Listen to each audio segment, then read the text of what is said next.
Okay, did you give it a go? I hope so. So let's start tackling this together. What's our first step? Well, the first step is here. Let me actually just make a comment. Now let's access the DOM via JavaScript.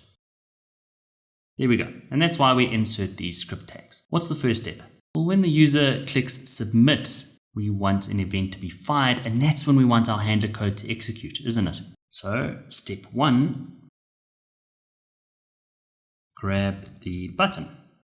And by now we know exactly how to do this. We define a variable called button, we access our document object. Within that we access a method called getElementById. And what is the ID of that button?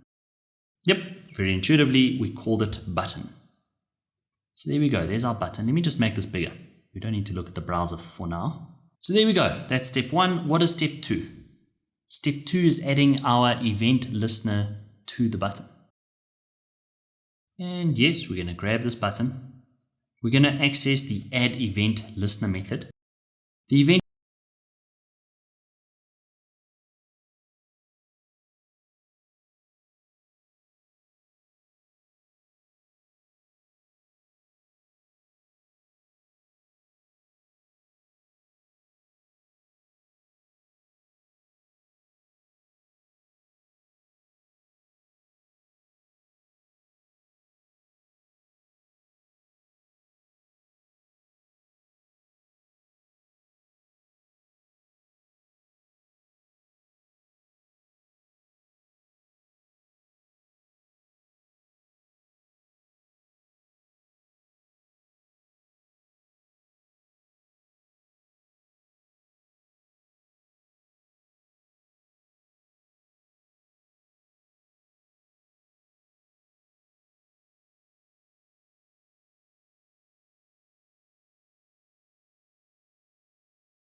up, you can see that we've given that input field an ID of name. But if we do this, let's just console log this out, console log name, what would you expect to see?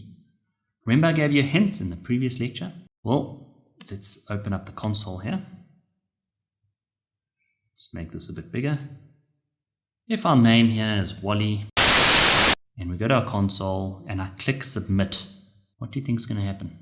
As you can see, what's returned to us is not the actual value, but it's an object, okay? And what we have to do now is we have to actually access a property called value on this to get the value of that input text. What we do here with console log name is we actually don't want to console log the name, we want it to be the actual value. And if I write anything in there and I go submit, there we go. We get the actual value. So does that kind of make sense? So let's close this now.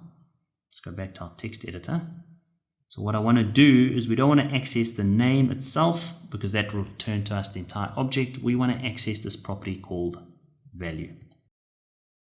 And of course the next step is to pick the animal that the user has chosen, right? So let animal equal document getElementById again. We defined it with an ID of animal, and again we're wanting to access the value property of that object. If we scroll up, you can see we've given that selection element an ID of animal.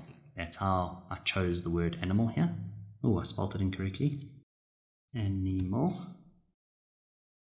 So there we go. At this point we've got all the information we need. The last and final step is to add this information as text to that div.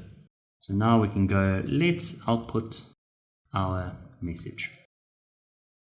Scroll down here. All we have to do is access our message div. We want to change the text content, and here I can use template literals. What do we want to say?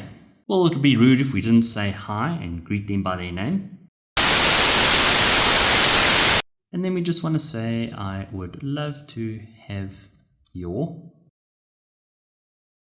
animal, please.